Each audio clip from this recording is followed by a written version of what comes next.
ability and their tech savviness to shop online and to just get everything that they want right to their doorsteps without having to break a sweat.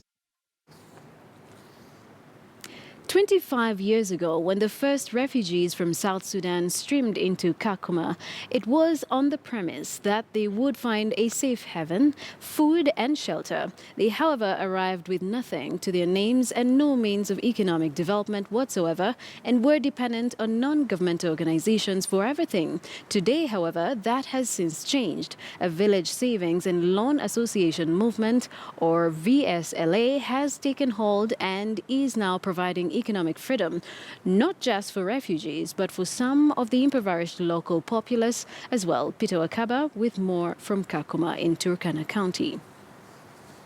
The smell of baking bread fills the air as superhero Saffy and her staff tend to their dough with loving and gentle hands.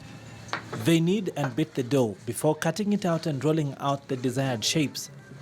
The dough goes onto a tray and then into this rudimentary wood-fired oven. 5 quick minutes and the bread is ready to go. The setting reminiscent of any of 1,000 bakeries strewn out across rural Africa, turning out bread for a hungry populace. But wait, there is something different here. Mama Saffy, as this lady is fondly known, is a 43-year-old refugee of Congolese origin. She is a widow with 3 children of her own and 14 others adopted from the camp. She also has several grandchildren. The setting is the sprawling Kakuma refugee camp.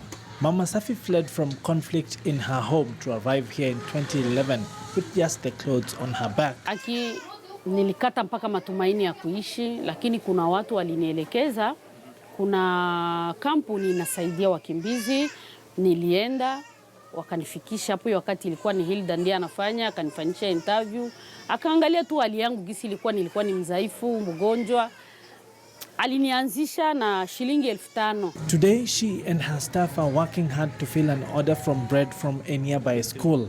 They will make several thousand small rolls and from these earn about 50,000 shillings. Mpaka leo ninapeleka mkate LWF, ninapiga mpaka workshop.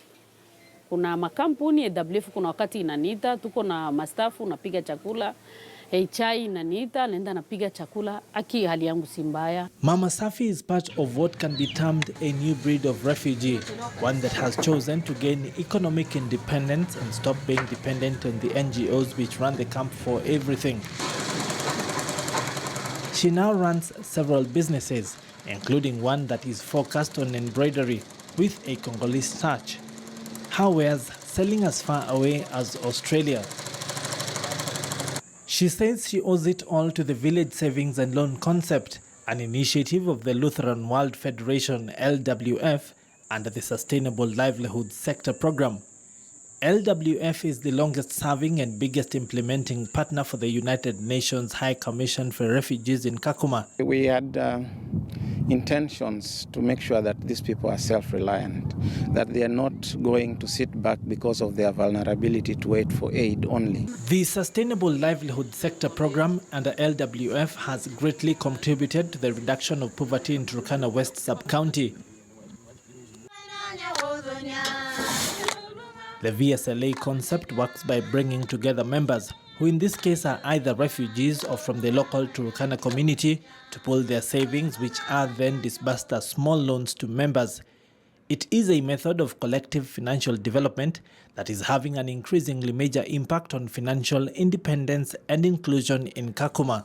These people are pastoralists. We are also encouraging them to do other things other than relying on livestock. We are training them to do small agricultural activities, to engage in small businesses, selling grocery, selling cereals, selling clothes. The Bukavu VSLA is just one of the groups that meets in the refugee camp.